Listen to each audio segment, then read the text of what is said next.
pelilitan ini ya? Pelilitan. Kita gunakan lakban agar ikannya itu bisa. Harus yang tidak terlalu tua dan tidak terlalu muda. Artinya idealnya itu di ketinggian berapa ya? Masa-masa getah turkit atau kambium ini naik ya? naik masa-masa turkit lah. Jadi gagalnya itu selain kena air karena Working ganti varietas dengan D200 atau black. Ini usianya sudah 5 tahun. Ini berbuah di 2 tahun 3 kilo buah. Sananya keliling. Itu gede banget nih. Udah masuk keliling. Itu gede banget nih. Bismillahirrahmanirrahim. Assalamualaikum warahmatullahi wabarakatuh. Alhamdulillah teman-teman, kali ini kita sedang ada di daerah Tempurjo ya Mas. Tempurjo. Nah, kita bersama rekan ini, ahli pertewean ya, Mas Irham. Nah, jadi di daerah Tempurjo ini rekan kita yang namanya Mas Irham ini salah satu penggiat top working ya, penggiat durian. Terutama ini proses top working rata-rata dilakukan oleh Mas Irham. Nah, kali ini kita mau TW nih. Satu titik ya. Di atas sana masih banyak sebenarnya. Kita ini lokasi pertama. Ini durian apa ini, Mas? Durian lokal. Durian lokal. Kita nanti top working ganti varietas dengan D200 atau blackthorn atau duri hitam atau ki. Nah, kan TW ya. Jadi kita TW nanti. Durian lokal ini nanti akan kita top working. Rencana mau menggunakan metode apa nih, Mas? Kita pakai metode sisip. Metode sisip ya. Metode sisip dulu. Cuma langsung dipotong saja. Potong. Berarti ini kita perlu potong dulu ya teman-teman. Kira-kira mungkin berapa meter ini? Nanti kita bersihkan semua. Ini sikat semua ini pohon durian lokalnya ini. Kemudian nanti akan kita proses TW-nya ya. Oke. Yuk, kita mulai. Matikan dulu nih. Abit lagi. Gila. Yang kok langsung proses kada depan tak dia. Hidupin aja, Mas. Langsung. Sebagian ya.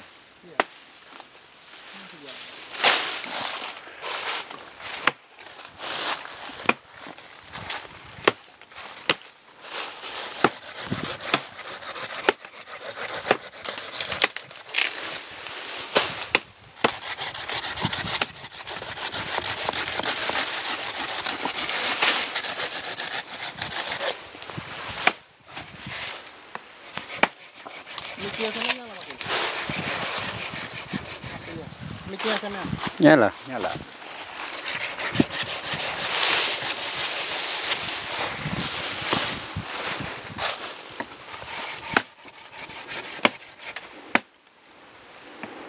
Cerok norok lah tunjuk bang kada. Ini cibi kemarin kan. Udah tak ketondu.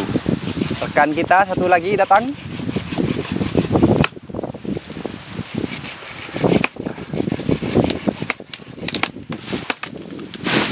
Go ya.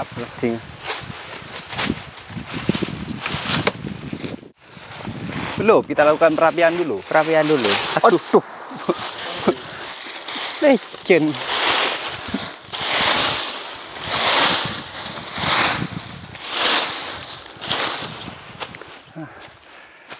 Merapikan bekas potongan. Dirapikan dulu ya Mas. Ya, supaya pembusukannya itu nggak cepat nyebar. Itu fungsinya. Nah, jadi karena ini teman-teman. Nah, ini yang halus-halus nih ya. Ini kalau tidak kita bersihkan akan menyebabkan busuk nantinya. Apalagi ada di bagian area batang sini. Sedangkan kalau ini nanti nempelnya ke tempat yang disambung, nah malah cepat busuk. Makanya ini perlu kita bersihkan. Setelah pembersihan, ntar lagi akan kita langsung sikat ini. Sambung sisip ya Mas Ir? Sisip, kita pakai metode sisip. Kenapa kok milih sambung sisip Mas Ir daripada lebih efisien? yang lain? Sepertinya itu lebih efisien karena kemungkinan suksesnya itu ada 90%-an lah. Lebih besar ya? Lebih besar daripada bar grafting atau metode-metode lainnya itu. Ada juga sisip yang pakai langsung belum sisip dulu, potong belakangan. Oh gitu ya? Jadi cuma pohonnya masih hidup ya? Pohon masih hidup, cuma kelemahannya itu lama untuk pecah tunas dia. Oh gitu. Bisa lama, perbandingannya itu lama lah pokoknya. Jadi Lebih cepat begini. top working sendiri teman-teman banyak ya metodenya. Seperti yang sudah kita lakukan di proses top working yang sebelumnya. Kita bisa menggunakan metode bug grafting dari atas ini, Bisa. terus bisa sambung sisip juga bisa, sambung susu juga bisa. Biasanya kita kan kemarin pakai sambung susu nih, sekarang kok nggak pakai sambung susu?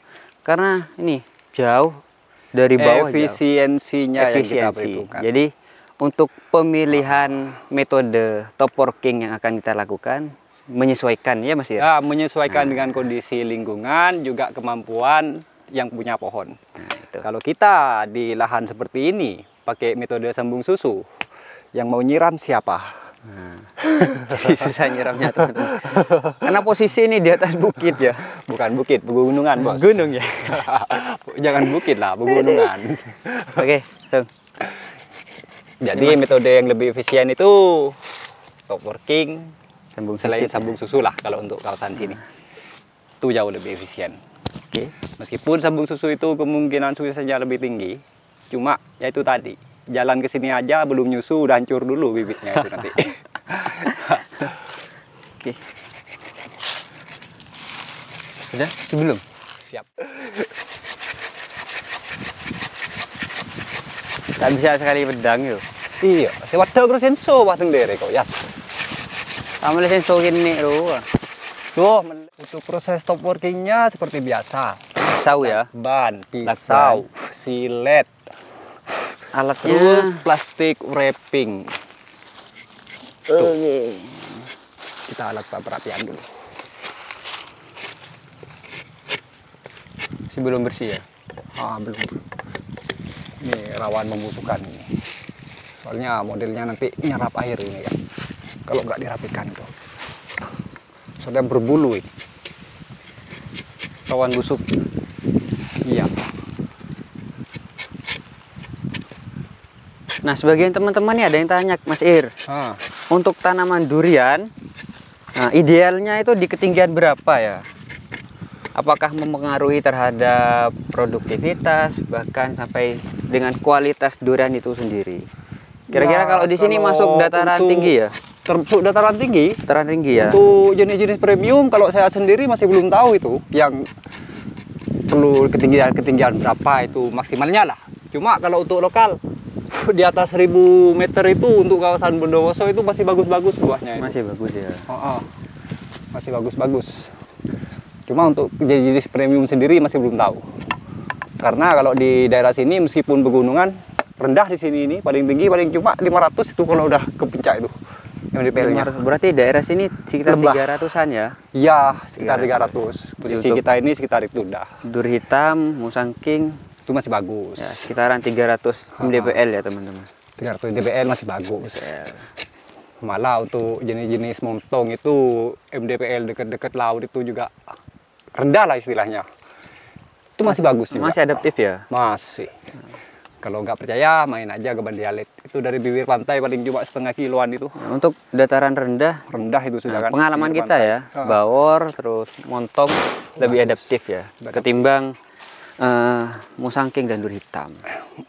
Kalau musangking sepertinya masih bagus juga di MDPL rendah. Cuman Kalau menurut tidak saya semaksimal faktor yang lebih tinggi. mempengaruhi itu juga dari agroklimatnya lah. Agroklimat lingkungannya itu. Sudah sih. Seperti oci yang tahun kemarin itu kan termasuk rendah itu MDPL-nya. Cuma bagus sudah kualitasnya kan. Apalagi bos, keunggulan top working. Keunggulan top working itu untuk siap pohon segini daripada kita bandingkan dengan tanam bibit lah. Itu lebih mudah kalau memang udah punya pohon besar ya, lebih mudah langsung top working, nggak usah ragu. Meskipun tentang biaya kadang ada orang yang bilang, oh segini kok terlalu mahal, bandingkan dengan tanam bibit dari ukuran 1 meter, 1,5 meter atau 2 meter lah, atau donggelan sekalian. Bandingkan Tetap sudah biaya perawatannya baik itu ini ya? berapa, jauh lah, jauh lebih unggul top working lah. Kalau tentang biaya itu nggak mahal-mahal amat untuk ukuran pohon besar segini nih. Kalau cuma 250, 300, yang lebih besar lagi 500 per batang, itu nggak mahal kalau menurut saya. Karena batang bawahnya pun ini sudah Sudah gede ya, besar, Mas Ir. udah Jadi gede, kemungkinan hidupnya itu udah lebih tinggi, nggak ribet di perawatan kan. Nggak dari ribet di sambung perawatan. Mas Ir, Ha-ha. kira-kira ketika kita nyambung gini sampai berbuah di usia berapa tahun? Biasanya rata-rata pohon ukuran segini kita taruh 3 tahun lah ya. 3 tahun ya. Meskipun kadang 2 tahun itu udah produktif untuk beberapa jenis seperti duri hitam yang udah terbukti itu. Jadi 3 tahun rata-rata sudah berbuah. Udah berbuah. Namun secara effort atau perjuangan tidak serumit waktu kita nanam dari bibit ya. Kalau ini udah lebih enak. Karena udah Hidup. dewasa ya. Iya. Nah, jadi nutrisi di bawah ini batangnya, akarnya udah nyebar kemana-mana. nyebar. Jadi kita nggak perlu apa istilahnya mendulang ya. Nggak perlu nyuapin. Nggak gitu. perlu nyuapin. Nggak Kalau repot, dari nggak bibit ribet. kita harus nyuapin. Jadi harus rutin kita ngerawat bayi. mupuk, nyiram. Nah kalau ini ketika bulan kemarau, alhamdulillah pohon ini sudah survive ya. Sudah Jadi survive. walaupun tidak disiram udah kuat ya. Udah kuat. Oke langsung sikat Mas Ir. Top Siap. working ya. Langsung sikat. Sikatnya mana? Sikat. Dipegang dulu. Oke. Untuk posisi pemilihan posisinya itu kita ambil yang langsung kena panas. Nah. Seperti biasa. Itu yang perlu diperhatikan. Karena metode sisip ini mutlak perlu panas ya. Cari area. Hasil uji coba ya. Beberapa top working yang dilakukan oleh Mas Irham juga. Jadi sisi yang terkena sinar matahari peluangnya lebih besar ya Lebih besar, untuk hidup lebih ya. besar, lebih besar tumbuhnya itu. Jadi menyesuaikan teman-teman mau diletakkan di mana asalkan terkena sinar matahari di pagi ya. Lebih terkena sinar matahari full itu lebih bagus malah. terutama. Lebih bagus. Itu Kalau di sini kena ini dari pagi sampai timur agak ke utara ini ya sinarnya ya. Kalau teman-teman di daerah mana? Utara mungkin agak ke selatan ya Mas Ir. Jadi sesuaikan aja. Yang penting ini lebih bagusnya terkena sinar matahari.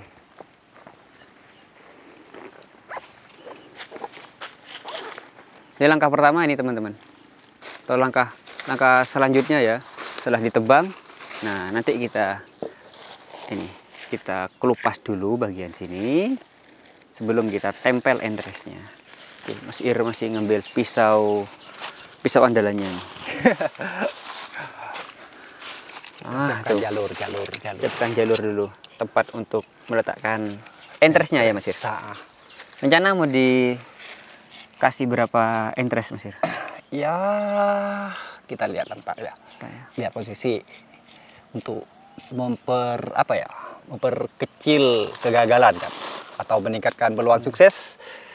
Yang jelas kita pasang lebih dari 1 entres ntar. Bisa Ini 2 apa ini? atau 3. Oh disobek buat jalur air ya? Jalur air untuk Jalur penguapannya itu juga.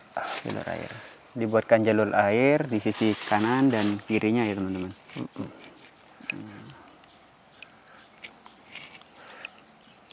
Ini kan pohonnya nggak terlalu besar, jadi kulitnya nggak seberapa tebal teman-teman. Jadi bisa langsung kita sobek. Kalau kulitnya tebal, teman-teman perlu lupas dulu ya, tipisin dulu ya. Mas. Bisa. Biasanya kita tipisi dulu. Nah, itu jalur airnya. Karena nanti ini ketika kena panas ngembun ya Mas Ir. Ngembun, air diusahakan agar bisa keluar, kita bikinin jalan lah. Kasih jalur air. Karena itu yang sering bikin gagal entres juga kan. Tali Busuk. air. Yang lebih parah kalau di musim hujan, sangat diperlukan ini. Kalau kemarau kadang kalau lupa nggak apa-apa, nggak begitu banyak kandungan air di dalamnya itu masih. Nah, iya. Cuma kalau musim hujan banjir nih. Oh, berarti selain top working sambung susu, yang lebih bagus ketika musim hujan ya kalau sambung susu ya, karena kita nggak perlu nyiram ketika Nggak perlu musim hujan, ya. nyiram kalau Ya. sambung susu itu. Untuk selain sambung susu berarti lebih Sisip bagus. juga bisa. Bisa. Bark juga bisa. Tergantung suka-suka lah. Mana yang lebih disukai lah Tapi metodenya kalau itu. nyambungnya musim hujan, Jangan lupa ininya, air ya. tali airnya ini. Ya. Lawannya Harus air dihiasi. teman-teman. Jadi biar ketika air kita tuh nggak beku di dalam kan, biar ada jalur keluarnya.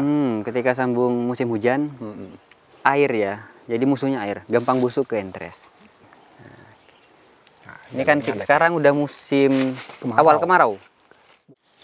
Oke teman-teman, Nah, ini sudah kita buatkan ya tempat untuk meletakkan entresnya. Jadi satu baris ini kita akan kasih dua, satu ini satu ya. Jadi ini jalur airnya, jadi tali air. Ketika nanti nguap banyak air di dalam, airnya bisa keluar karena sudah kita kasih jalur. Nah, selanjutnya kita tempel ya. Nah, ini untuk entres teman-teman. Pemilihan entres nih ya. Nah, tuh. Jadi pemilihan entresnya harus yang tidak terlalu tua dan tidak terlalu muda. Artinya sedang-sedang. Yang paling penting ini teman-teman. Ada mata tunas ya di sini. Nah, bagian sini ada mata tunasnya dan mata tunasnya masih belum pecah. Nah, tuh. Oke. Mas Ir, sikat. Siap. Ini ya, pisaunya.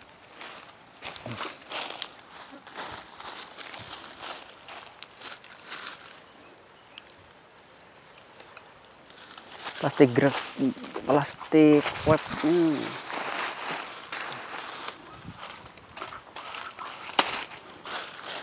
Nah, dibersihkan dulu ya teman-teman.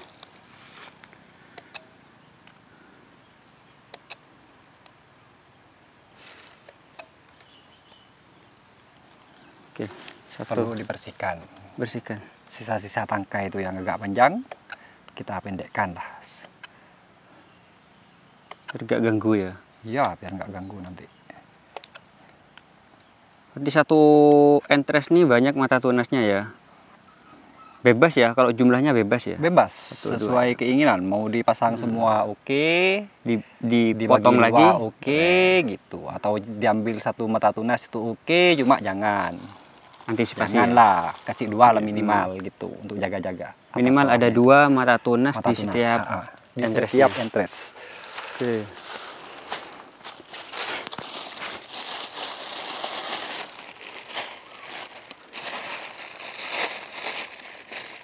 Cut ya. Ya, siap.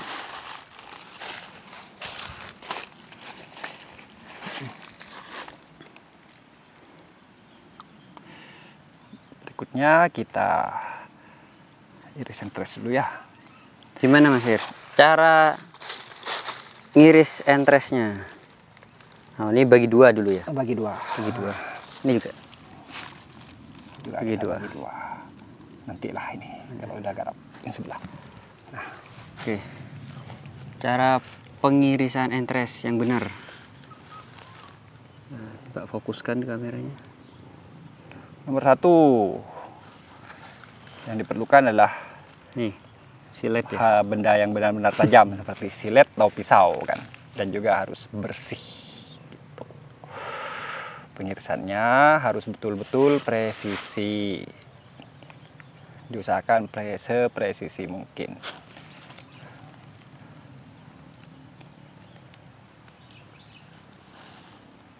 Karena kalau nggak tajam, silitnya susah ya Mas Ir. Susah. Kadang kelewat ya. Iya. Nah, kalau udah terlalu tipis malah patah nanti. Cukup. Nah, mungkin sekitar nggak nyampe separuh ya teman-teman untuk ngirisnya. Nah, tuh.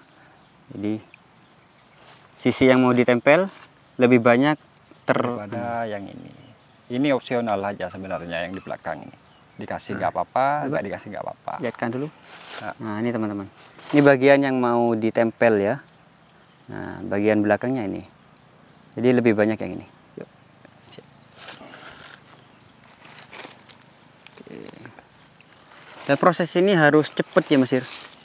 Harus cepat lah. Karena kalau nggak cepet-cepet nanti Kering. kambiumnya kering ya. Apalagi pohon-pohon seperti ini kan. Tuh. Dan untuk nyambung sendiri Mas Ir, top working ini lebih baik ketika siang, pagi atau sore? Itu opsional. Sebenarnya nggak apa ya. Waktu itu nggak begitu penting. Yang penting kapan saja lah dieksekusi, sebisanya. Kadang ada yang bilang waktu yang bagus itu pagi atau sore. Memang waktu itu adalah masa-masa turgid kalau untuk tanaman. Yang dimaksud turgid itu naiknya getah kan. Ya. Pagi ya? Pagi atau sore. Dari jam-jam 6 sampai jam-jam 8 masa-masa turgid. Sore juga ya? Sore itu sesudah asar gitu, biasanya sampai hampir maghrib itu masa-masa turgid. Jam 3 Naiknya sore getah sampai lah. jam Tapi kapan saja sebenarnya itu. bisa. Nggak perlu, jangan terlalu fanatik lah, harus jam segini, harus jam segini, jangan lah. Malah saya sering juga itu duhur nyambung kalau udah sendirian itu. Ya alhamdulillah ada juga, banyak juga yang sukses. Nggak terlalu terpaku sama waktu. Jadi intinya itu kapan saja ada kesempatannya, sambung, mau nyambung sambung sudah, nggak perlu nunggu waktu ini itu. Jangan dibikin ribet lah, jangan terlalu terpaku ke aturan-aturan yang kayak gitu. Siang boleh. Siang boleh. Cuman kenapa kok dikatakan pagi sama sore Lebih waktu yang bagus. efektif? Karena pada saat itu Masa-masa getah turgid. atau kambium ini naik ya. Naik, masa-masa turgid lah. Jadi gagalnya itu selain kena air karena kambiumnya kering teman-teman. Ini kan ada getah nih, kambium nih. Kalau ini kering, maka susah untuk nempelnya Mas Ir. Susah. Oke, ini udah. Terus susah. Apa namanya? Pelilitan ini ya. Pelilitan. Kita gunakan lakban agar ikannya itu bisa kuat. Kalau cuma pakai plastik grafting kurang. Terutama bagian ini, teman-teman, bagian bawah ya. Karena bagian yang kita tempel adalah bagian bawah ini. Nah, untuk bagian bawahnya kita pakai lakban karena lebih kuat. Usahakan jangan sampai menutupi tali airnya. Nah, tali air ini harus kebuka ya. Kebuka Karena jalur airnya. Kalau ketutup percuma kita buat tali air. masih tetap menggenang nanti di dalam itu.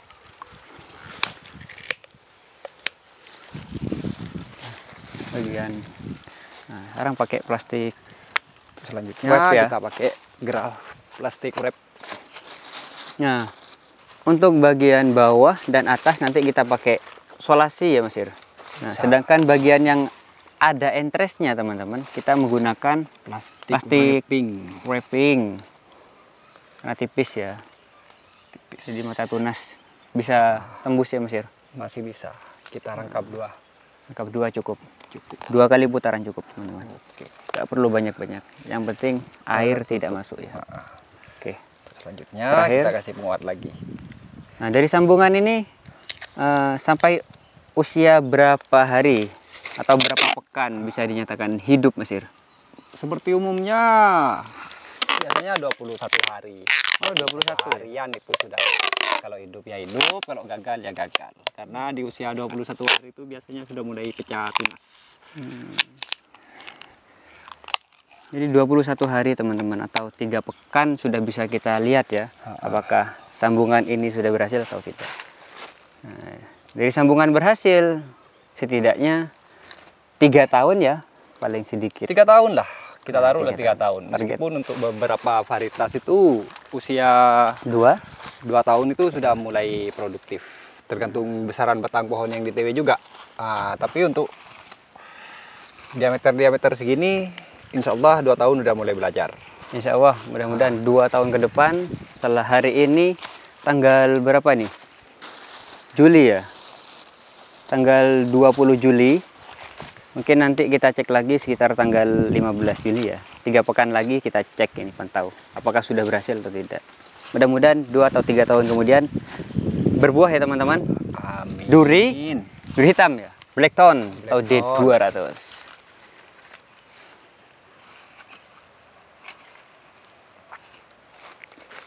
Oke. Sekian untuk TW hari ini bersama rekan kami Mas Irham. Nah, terima kasih Mas Irham ilmunya. Sekian, assalamualaikum warahmatullahi wabarakatuh.